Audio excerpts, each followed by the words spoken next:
मेरे पास कई लोग आए कि मौलाना कलीम सिद्दीकी साहब के बारे में दोबारा कुछ कहें, तो मैंने कहा ये तो सियासी मसला है। मेरे परदादा रईसुल अरहार मौलाना इब्राहिम लुधियानवी रहमतुल्लाह अलैह ने बड़ी तारीखी बात कही।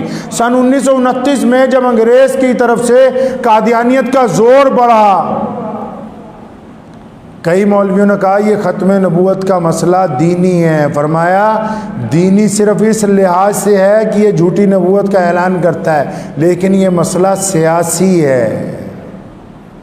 सियासी क्यों है जी? क्योंकि अंग्रेज़ मिर्ज़ा ग़ुलाम कादियानी को प्रोजेक्ट करके ये चाहता है कि मुसलमान देश की आज़ादी से पीछे हट जाएं, हमें ज़्यादा देर तक इस मुल्क में राज करने का मौका मिले।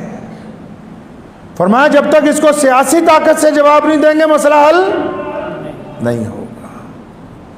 अब ये जो मुल्क में मसाइल चल रहे हैं बड़े बड़े, ये मजहबी मसाइल नहीं हैं, ये सियासी मसाइल हैं। और हजूर अकरम सल्लल्लाहु अलैहि वसल्लम ने मस्जिद नबवी की चटाई पर बैठकर सियासत की है, चटाई पर बैठकर, चारों खुलफा राशिदीन ने भी। अब अगर झूठा मुकदमा पड़ भी गया, अब सरकार को तो पता है कि भाई इन्होंने एक ही काम करना है, वकील करवा के देना। कईयों को मेरी ये बात चुभ जाती है कि जी बड़े मौलवियों के ख़िलाफ़ ना बोलो। मैं इसलिए कह रहा हूँ कि भाई अगर किसी को कौम ने बड़ा बनाया, किस लिए बनाया? घर में बावर्ची खाने में जिसकी ड्यूटी है खाना बनाने की ना, शाम को नहीं पहुँचेंगे तो नाराज़ नहीं होंगे आप? घर में मर्द की ड्यूटी दौलत कमा के लाने की है, वो खाली हाथ आएगा, आप नाराज नहीं होंगे? मदरसे में मुदर्रिस की ड्यूटी तालीम देने की है, वो नहीं पढ़ाएगा तो आप नाराज नहीं होंगे?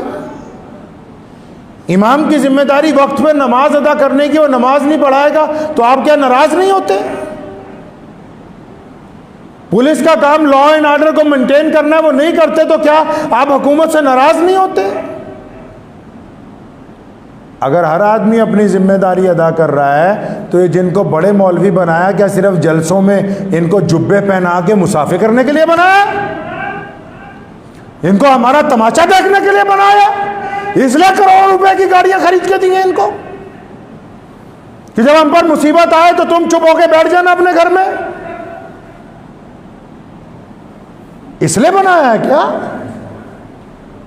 इसलिए किसी को बड़ा बनाया जाता है? बड़ा इसलिए बनाया जाता है कि जब रसूल सल्लल्लाहु अलैहि वसल्लम के बारे में हज़रत अली रज़ी अल्लाह तआला अन्हु फरमाते, सुनो, फरमाया बदर का दिन था और जब मुशरिकीन हम पर ज़्यादा हावी होने लगे, फरमाया अली मुर्तज़ा कहते जो शेर खुदा हैं, जो मौला हैं, जिनको हज़ूर सल्लल्लाहु अलैहि वसल्लम ने कहा, जिनके बारे में और उमर ने कहा कि जिनके अली मौला हैं तो मेरे भी अली मौला हैं, वो कहते हैं कि जब जंग बदर में बहुत इंतहा की जंग तेज़ हुई और जब कोई साया नहीं था तो हम मोहम्मद रसूलुल्लाह के पीछे जाके साया तलाश करते थे।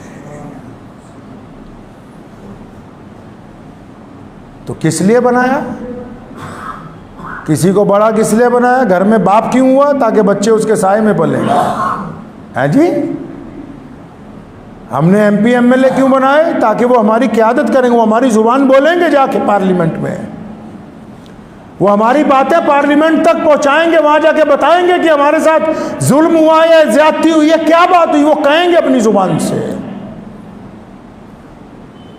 ये जो बार बार जाते हैं लाखों लोगों को लेके जलसे करने के लिए दिल्ली के मैदान के अंदर, बस सिर्फ इसलिए कि आप पगड़ियां बांधें और बंधवाएं, मिठाई खाएं और खिलाएं और ईद मिलन के प्रोग्राम करें और करवाएं, ये इस काम के लिए आपको बड़ा बनाया हमने?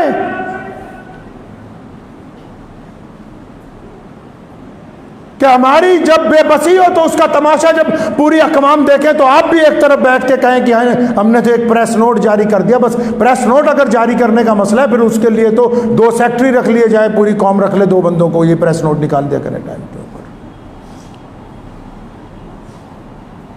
दिल्ली की जामा मस्जिद के मेंबर पर कोई बैठा हो और उसकी जुबान ना खुलती हो, और मुस्लिम मुल्क के 4 बड़े मदरसे, दारुल उलूम देवबंद है, नदवतुल उलमा है, अलीगढ़ की मुस्लिम यूनिवर्सिटी है, मज़ारुल उलूम है, और वो खामोश रहे कि जी हमारे एक आलिम दीन के साथ ज़्यादती हुई है, हम कुछ नहीं बोल सकते, तो फिर आप बड़े बने क्यों हैं?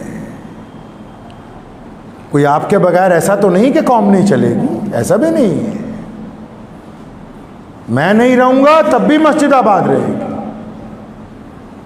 तो ऐसा तो नहीं है कि किसी के बगैर दीन नहीं चलेगा, इस्लाम नहीं चलेगा। मुझे बहुत सारे लोगों ने रोका कि उन लोगों पे एतराज़ ना करें। क्यों, क्या वजह हो गई, पता तो लगे। क्या हमारा काम एक वकील करवा कर देना है, इसी में आप हम पे एहसान चढ़ा रहे हैं कि वकील करवा दिया है? आप जाके मिलते वज़ीर आज़म को, क्योंकि हम इस मुल्क में जिस तरह और लोग बसते हैं हम भी बसते हैं। आप जाके अपनी बात करते, आपने वक्त ही नहीं मांगा।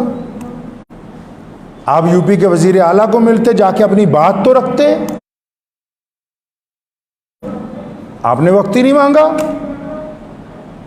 आप पार्लियामेंट की सब कमेटियों के साथ मुलाकात करते, उनको बताते कि ये जो मुकदमा दर्ज हुआ मौलाना पर, झूठा मुकदमा दर्ज हो गया, आप गए ही नहीं उठ के। आप प्रेस क्लब ऑफ इंडिया तक नहीं गए, जाके उन सबूतों को पेश करते कि जनाब ये देखिए ये ज्यादती हो गई है, इस ज्यादती को रद्द कर देना चाहिए, मुसलमानों को बड़ी तकलीफ पहुंची है, मुसलमानों के साथ साथ पूरे देश में जो इंसाफ पसंद लोग हैं उनको तकलीफ पहुंची है, आप खामोश रहे। तो कहीं ना कहीं ये ज़रूरी नहीं है कि जो लोग सियासी तौर पर हमारे मुखालिफ हैं सिर्फ उन्हीं का कसूर है, उनका कसूर नहीं है। कसूर हमारा भी है। जिन लोगों को हमने अपना कायद बनाया है, जिनको हमने अपना लीडर बनाया, जिनके हाथ में हमने अपनी तकदीर की रस्सी पकड़ा दी, तो उन्होंने हमें ही नज़रअंदाज कर दिया। किसी ने कहा ना, वक्त भी हो गया है, कि तू इधर उधर की ना बात कर, ये बता कि काफिला क्यों लुटा। किसी ने अपने कायद से कहा, लीडर से, कि तू इधर उधर की ना बात कर, ये बता कि काफिला क्यों लुटा। मुझे राहज़नों से गिला नहीं, तेरी रहबरी का सवाल है। दुआ कीजिए अल्लाह मुझे और आपको इस पे अमल की तौफीक अता फरमाए। व आखिर दावाना अल्हम्दुलिल्लाहि रब्बिल आलमीन।